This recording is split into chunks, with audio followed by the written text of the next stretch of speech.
Hey guys, welcome back. Scotty Wrenches here. We're working on the VW again. It's just time for oil change, tire rotation. I'm going to check out a few things because we got some groaning in the back end, which I think is time for some new wheel bearings on the back end. So I'm going to at least check that out as well today. But the interesting thing for this one is the first oil change that I did, which was about 4,000, just a little over 4,000 miles ago. I did the Valvoline Restore and Protect. So used this product.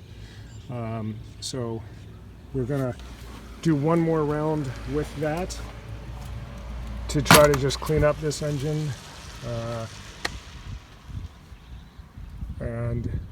I'm just going to show you what a difference this oil looks like. So this is 4,000 miles on this oil, and if I can find it there, that oil gets pretty dark as it is working its magic.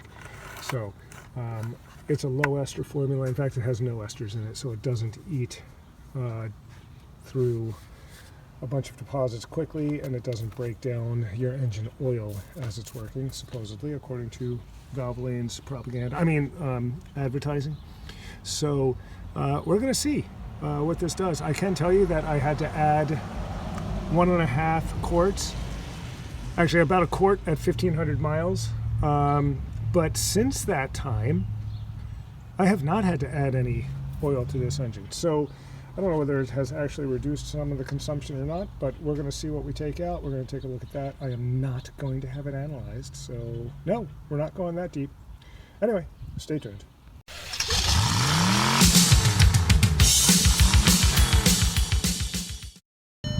All right, so you can see I got 249, 418 on this. The engine is now idling, getting up to temperature so I can change the oil, get it all drained out. But I'm just going to walk around. I'm going to compare this noise to what I had last time, because I did a little video talking about changing the valve tappet or the cam tappet on the high pressure fuel pump, and this thing's pretty darn quiet now. About the only thing you can hear are those intake valves clacking along because they're just dry on this thing. The way that they work, because of the direct injection, is that they actually are kind of sitting outside. It's a weird going. Anyway, I'll compare that with the video that I had before. I'll kind of splice that in and we'll see if it sounds any different. I actually don't know. Alright, so we've got the car jacked up at its pinch points there. I just have it off the ground a little bit so I could pull off the wheels and tires. So wheels come off here. I've checked the brakes. You can see that there's plenty of meat back on that brake there. And if I take it underneath and we kind of look through the window here, I can figure out where my camera is. You can see that there's meat on that inside one as well. So we've got plenty of brake pad left. Rotors look good. What I've done is just taken a scuffy pad, like literally a Scotch Brite green, and just cleaned some of the brake dust and rust that appears. You'll get a little bit around the wheel hub here. I'm actually going to coat that with a little bit of anti-seize so that it's easier for me to get the wheel on and off next time. So, but then we're going to come to the back here, and I'm just going to show you again, if we look at the brake itself, that shoe or that pad has plenty of meat on it. You can look in through the window there and you can see that we've got pad there. This one was a little bit more of a bugger to get off. It was really kind of galled on around the wheel hub here. So again, we're going to put a little bit of anti-seize on there as well to make that easier to take the wheel off next time. So the other thing that I did was I went ahead and took a screwdriver and just pried back on these pads just a bit to get the caliper to open up just a bit, just to get that piston put back in, so that I can actually listen for that grinding, and you can kind of You can probably hear it. That's the wheel bearings that are making that noise. That's in a little deeper. So we're going to eventually pop this off, that off, put a new hub on, because it's just easier to do the whole new hub than it is to actually press a bearing in. And believe it or not, they're pretty much the same price.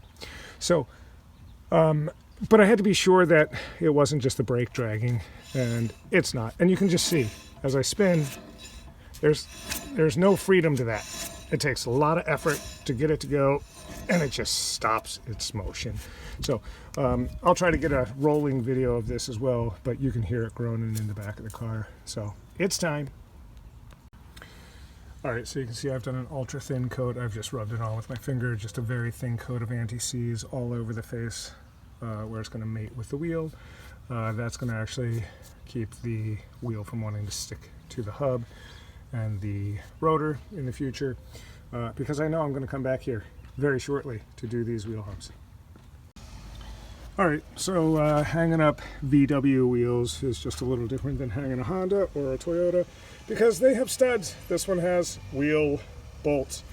So if you guys have any suggestions on what the best way to get that thing lined up, easiest without tweaking backs and necks and arms and rotator cuffs and all of that good stuff, bleep blop bloop it down at the bottom there. So shoot me a little text and let me know what your suggestions are, because this is all new to me. I'm not a VW guy yet. Okay, so after fussing just a little bit, I figured out the way to get this thing lined up. Basically what I did is lined up the top hole, got that one started in, and then kind of hung it from there, and then have gotten all of these put in by finger. But in the future, I think the simplest way is to have somebody else do this. But if you're doing it yourself, have a little patience. It takes a little bit just to get that stupid one lined up first. But once you're there, everything else is pretty good. Now, I took it off with my big 1/2 inch impact, but it's going back on with a 1/4 inch because I'm not over torquing these things. So I'm just going to run them in a little bit, get them snug. When I drop it down, I'll retorque it with the torque wrench to 88 foot-pounds of torque. Notice I do have a wheel lock here, so I just have that set in place. That one will be the last one that I tighten, because of all the things, I actually don't really want that one over tightened. I hate those things, and they tend to strip out when you're trying to take them off. All right, so I've taken myself off Bluetooth mode so I can actually get, yes, I did just say Bluetooth mode instead of Bluetooth, but anyway, so I can get maybe some of that noise from the bearing a little bit better, since it's usually connected to my ear. And of course, at this point, the wind will kick up. So the only thing you're probably going to hear is wind noise. But again, this is brake.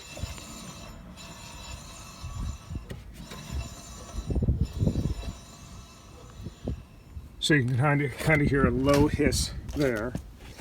And I'm going to pass underneath, so you're going to lose some video, but I'm going to try to get underneath and give it a good spin and get the wheel hub noise. That deeper grindy noise, that's the wheel hub. That's what we're going to replace in an upcoming video. All right, so now I've come in from underneath the car on the front. This canister right here is actually what houses the oil filter. That is the filter housing. They've got a pretty nifty little device here that you can unscrew by hand, and then you'll see that there's a little thing that you can push up. That will allow us to drain the oil out of the filter housing since it's upside down. So you want to do that first, otherwise you're going to have a big mess when you take that off. And then, because it's German, they've got it overbuilt, and you're going to need a 36 millimeter socket to get into, or to get that housing off. But anyway, so make sure you have a 36 handy. Okay, so you can see I've just pushed up with a screwdriver onto that little metal nipple and just allowed the drain of the oil from the housing there. So the next will be drop the housing, replace the filter.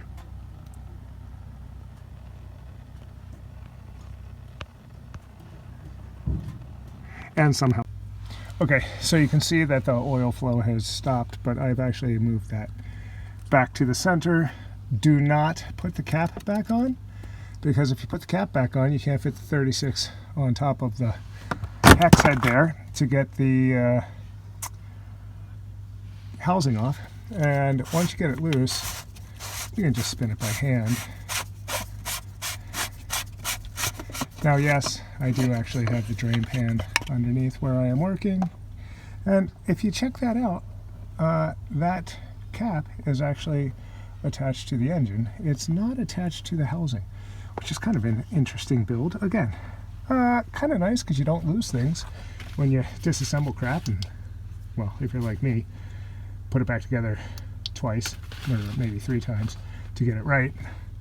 So anyway, I'm going to get a little bit of dribble or drain out of there, probably. Not much though, because again, the housing pretty much drains it all out. So we're clear up there. And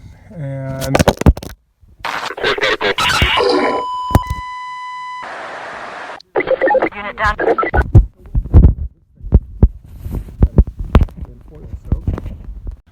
All right, so picking up where I left off after dropping my phone into the oil drain pan, which was always kind of fun to do. There's the housing. That's where the oil filter will go up and into with the new housing. So I'll just clean a little bit with a rag. I'll show you the filter inside the housing in just a moment. All right, so I've cleaned out the housing as best I can. There is actually a rubber seal inside there, which comes with the new filter. So I've gone with the Wix this time, XP, which has extended performance, is for the synthetic. But the other thing that's kind of interesting about this, and as the wind picks up again, is that it actually has more pleats. Look at the comparison. And that's a decent filter that I had in there. But this one is going to have more pleats. It should do more filtering. So I'm going to use this for the second round with the Restore and Protect. We'll see what we get. Again, you can just see that is pitch black. So it's doing its job filtering. So hopefully we're going to get a pretty clean engine here. And just for comparison's sake, this was a MANN filter, M-A-N-N. It's a very good brand, so you can see it right there. And it's held up fine, and it's got plenty of pleats. It's done its job, but I just decided to go with the Wix because it's got some reinforcement on the inside there with some screening, and again, just trying to clean this thing up. All right, so just going to remove that rubber seal around the O-ring at the top. It's got a couple of tabs that stick up, so you just grab it with a needle nose plier, and you can just take that right out that way. Okay, so I have seated the rubber seal back down. You can see that's going to be the little pull that I'll use next time to pull that one out and replace it with the new filter. New filter just drops on. It's going to be able to press into place, and off we go. So I'm going to put this back up. It says 25.5 Newton meters. Again, going to snug it with that 36 millimeter socket, and then on to pulling off the drain plug, which is a 19 millimeter on the back end of the drain pan. We'll drain out the rest of the oil. So now it's just the drain and fill side of it. All right, so in order to get the drain plug on this, you have to kind of fly blind because it is all the way on the back side of the drain pan. So I'm going to just slide under with my phone there and show it to you there. So there's the plug right there. What you're going to have to do is put your socket on it this way. Make sure you're in loosen mode, which is actually up toward the engine. Kind of looks like righty-tighty because you're going on backwards. Then you've got yourself set here to have it finger tight, or finger loose in this case. And you're going to just work that thing back out, maybe. So we've got it here. Again, that is right back there. So you're just going to loosen like so. Get it to a point where it's finger loose. Make sure you got your drain pan underneath, and then back out your drain plug. And as you just back it out, if I can keep covering that, that'd be awesome. Just make sure you got your drain pan placed well. And try not to drop your drain plug into the drain pan. Alright, so you can see that we're finished with it draining, so now we just have it dripping. We're going to replace our drain plug, do a little towel cleaning down here, and then up to the top to fill. Okay, so we've gotten everything buttoned up under there, new filter up in the housing, drain plug back in place. I've dragged the oil pan out, and you can see that is blacker than pitch. Now again, it's a black pan, but there's the color of my oil, and I'll have to show you the oil from our Toyota Sienna, which also has about the same mileage on it. I'll pull that dipstick for you in a little bit, and I'll just show you how honey brown that still is. So this Restore and Protect is eating away at some stuff. Alright, so I've filled this back up. This valve cover has a little detent in the inside, which prevents you from just setting a funnel right in, which is kind of a pain in the butt. So you got to hold both. Kind of hard to hold the phone for the camera and the funnel, and then I need a third hand to pour. So I didn't really video the pouring. Anyway, and it's a good thing I didn't, because I did a good job of pouring some right down there, which is going to make my engine stink like a mother. I love it. Anyway, so I put in 4.4 quarts, roughly, because, well, that's what it calls for. Alright, so I got the hood down, dropped it on this side. I will come back and actually check those for torque after I come over here and do the same thing. So I'm just gonna, I got it up right now. I'm gonna quick rotate those two tires, clean off the hubs, and again, check this wheel bearing. I'll let you know how that one turns out as well. Alright, so I've cleaned up again face of the rotor so that we can get this to be mated correctly. We're going to use a little bit of the anti-seize on there again, just a small layer. All of these lug bolts are just gold. They're just nasty. They took everything and then some to get them out. So we're going to anti-seize those. But in the meantime, what I'm doing is just using a screwdriver against the inside of that pad, just to get a little pull so I can get a little freedom between the caliper there. Just get that piston pulled back in ever so slightly. That's going to give me just a little bit more movement so that I can actually spin this hub a little more freely to see what I've got. Currently it's got a pretty significant drag. Kind of wonder if that's why those studs were so tight, if it's just been heat cycling so much because of a drag in the hub. But I gotta make sure it's not just the brake pad that's dragging there. So again, I've given myself some wiggle out of the caliper, and we'll just see. That just right there, it just tightens up, spins, tightens up, spins, tightens up. I got no pulse in my brake, so that's actually hub again. So we're just going to replace these rear hubs in an upcoming video, so stay tuned for that. Well, I know you guys have heard this before, but it's actually true. Everything you learned in kindergarten is what you need to survive in life.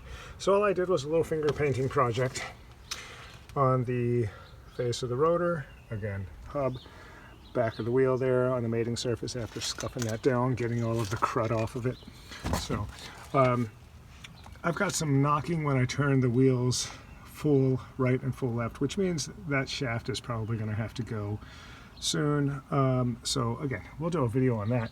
But as I'm under here, just looking at all of these doodads, this thing's got sensors everywhere. Got a sensor here into the caliper. It's got a sensor into the wheel hub back here. It's got a sensor, what looks like, onto the sway bar. I don't understand what that is, but never seen that one before. So there's an ABS sensor. That has to be I don't know what the hell that is, honestly, but it's got a mechanism right here that moves up and down, senses something, maybe with body roll. I don't know. Kind of interesting. Anybody knows what that is? Again, shoot me a text, send me a link, type it in down below. Let me know what that is. Again, learning all about the VW world. All right, guys, so last thing that we do, dial up to 88 pound-feet. Got my 17 millimeter on there. Lock onto each of the wheel studs. Check to be sure. Listen for the click. And go right on around all four wheels. They're buttoned up. So again, if anybody has any idea of what some of that stuff is underneath of those wheels, again, explain it send me a little link in the comments below. So as always, thanks for watching, and look forward to seeing you soon. Again, remember, we're going to be doing rear wheel hubs on this guy. And then we're also going to be doing a little bit of work on the Sienna van. Oh yeah, let me check that oil for you. All right, so just by comparison, I'm just going to pull that dipstick and I'm going to just show you. That's got 4,000 miles on it. That's just good old-fashioned synthetic running in the Sienna. This Sienna has over 200,000 miles on it as well. So comparable to the VW, but you can see that Restore and Protect actually took a lot of crap out of the engine. That's why it was so black. And now my least favorite part, it's cleanup time. Yeah, that'll take me, I don't know, longer than I care. Anyway, don't forget to like or subscribe. I'll talk with you soon. Thanks for watching.